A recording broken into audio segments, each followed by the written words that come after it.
What a grind of a game.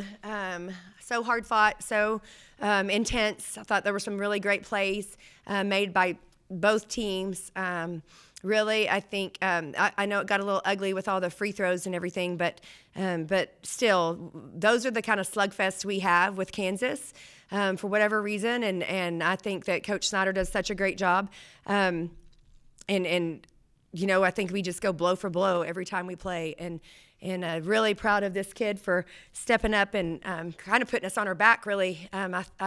Just even the leadership piece of it. There were a lot of personal huddles that they had that she was calling, and she was instrumental in getting everybody together and staying connected, and she just willed us to a win. So just super proud of that. So happy for all the people that came out and supported tonight, and obviously huge on anytime we have the pink game and have the breast cancer awareness game. That's super special to me, and I know all of our fans, and just appreciate everyone turning out.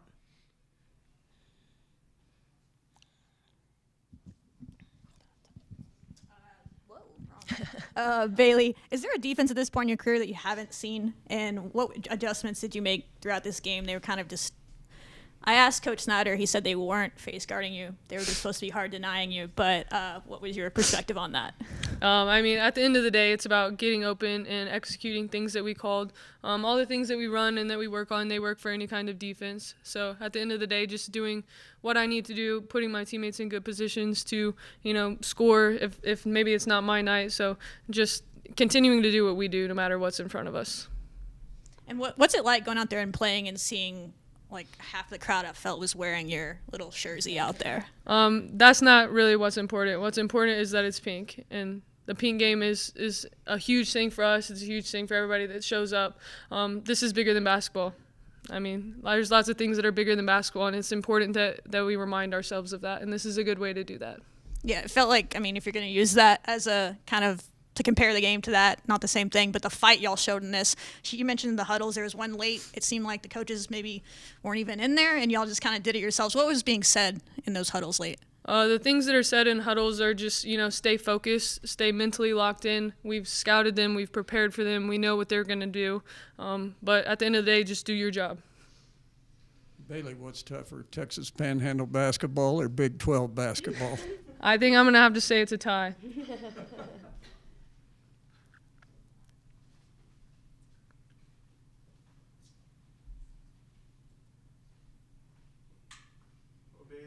She hasn't got to play yet, but it seems like Stephanie is, you know, really getting into the games, you know, cheering hard from the bench. Just how has she, you know, sort of become more part of the team as she's, you know, been here?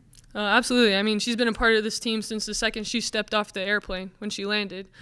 She does a great job of being supportive, of cheering for us, of staying locked in on the bench. She'll call out plays. She'll help echo things. So I'm super happy that she's here, super happy that we finally got her here, and just hope that we can get her on the court soon.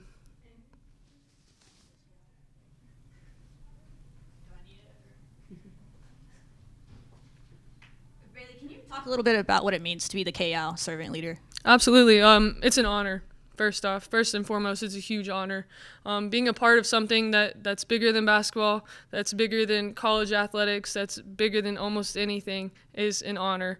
I've had a lot of people in my life that have been affected by cancer, by breast cancer, and just being someone that can be a light in a dark time is an honor for me, and it's something I will never take for granted. And it's something that's the reason why I show up and do what I do every single day, because I want to be the person that goes out there and fights maybe when sometimes other people can't. And just one last fun one for me. How in the world did you make that crazy layup in the third quarter? Do you even remember it? Have you seen the replay? I just closed my eyes. That's what it looked like, Bailey. I think so. No. Thanks, don't tell Drew that. I really did close my eyes.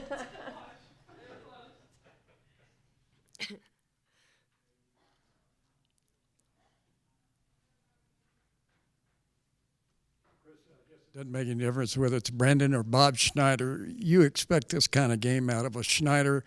Expect kind of game, I think, from you also, because you both love defense. Yeah, no doubt. I mean, we've had some great games, and they're always like this. They're always slugfests, and, you know, I think that we both have very similar philosophies on defense, especially. And so, it's just a matter of executing and trying to fight through. And I mean, obviously, you got to get a little lucky down the line as well. But they're great matchups, and they're always concerning. I was very concerned about this game today because I knew that they were going to be very prepared. I knew that it was going to be more or less a chess match, and I don't think that we disappointed anybody in that. I think it was a great game.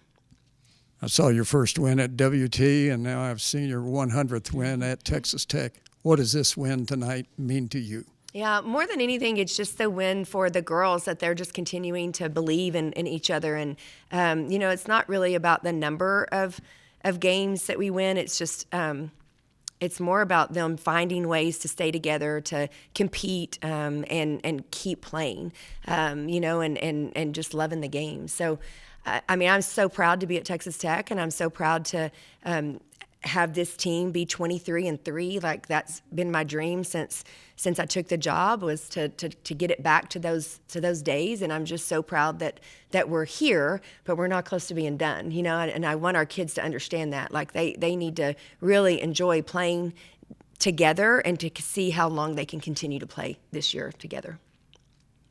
Bailey said sometimes it's not your night to score, it's other people's. I mean, she had 23 points, most of that in the second half. Did y'all expect them to guard her that way coming in? And I guess, what did you see from her to be able to fight through that the way she did? Yeah, I don't know that I necessarily expected them to guard her that way.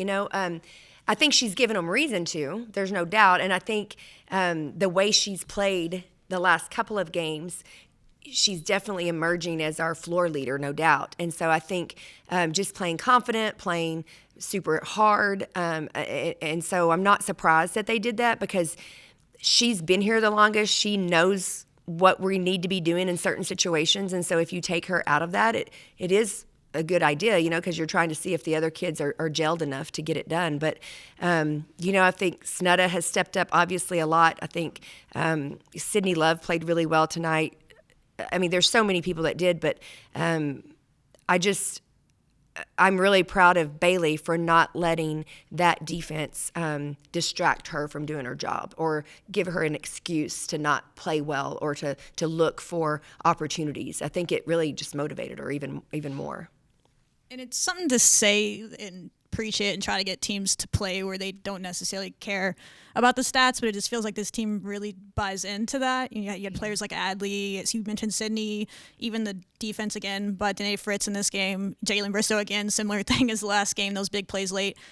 Where is that coming from with this team, and when did that kind of click for them? I think we did. Like, there's so many things that I can say about that because it takes a lot of time and effort to build chemistry and to build unity amongst the team, especially in this day and age when the transfer portal is so relevant and these girls, some of them it's just their first year and their only year that they'll play here.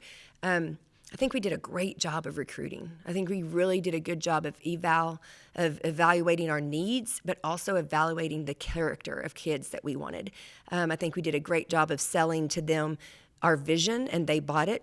They hook, line, and sinker, and they've gelled because of it. I think obviously our staff has done a really good job of continuing to build relationships with them, and not just the staff with them, but the girls. Last week we had an off day or whatever, and we went and played pickleball together. And we could easily have said, you know what, most teams, actually, let me backtrack. Most teams would have said, Coach, we just want our own time. They want me time, right? And they never bat an eye when we say, hey, we've got a team activity together and we need y'all to go participate, and they understand that it's about building relationships and continuing to work on those relationships. And not to get too dramatic or too deep into it, but that's what we're telling them about life, right? Like, when they get married, they're going to hit some patches, and they're going to have to communicate. They're going to have to continue to work on their relationship. Like, the worst thing that you can do is not talk or get selfish or whatever it might be. And they're learning that's how you develop great relationships. And that's how you develop great chemistry. And that's how you do special things, is when teams are like this. And I just feel like, for whatever reason, we got the right kids with the right coaches around them, and they're taking us on a magical ride right now. Coach, Snutter went down. Obviously, she's able to come back. Was that just a cramp, or is there any It looked to concern me there? like it was a cramp. I did not even ask. Brenna just came back and said she's good. So it looked to me like it was a cramp the way she was grabbing her ankle or her calf. And what is your level of optimism at this point that Stephanie will become eligible this year? Yeah, I really appreciate that question because I know there's a lot of people out there, and there's a lot of people that are hammering the NCAA, and you know, it's kind of long and complicated, and I would say that she's not going to play this year because of just transcript issues as far as making her a 4-year transfer. So if she's a 4-year transfer, she can't be eligible at semester. And so we're doing some things to manage that and to maybe get a waiver here or there. But at this point, to me, it's not really fair to her to try to get 5 games out of her or something like that, and especially because of the minutes that she probably would play. That I think we have a chance for her to play several years here as a Lady Raider, and obviously they're going to be quality years, and we're going to put really good people around her. And so we're just working on getting her acclimated and getting her stronger, and this team is doing such a great job chemistry-wise and together that I'm not sure it's fair to them either. So we're still working on things, but I don't look to play her this year, and I think that needs to be said so that people can quit asking or whatever. But I can say that she will play in the fall as a Lady Raider.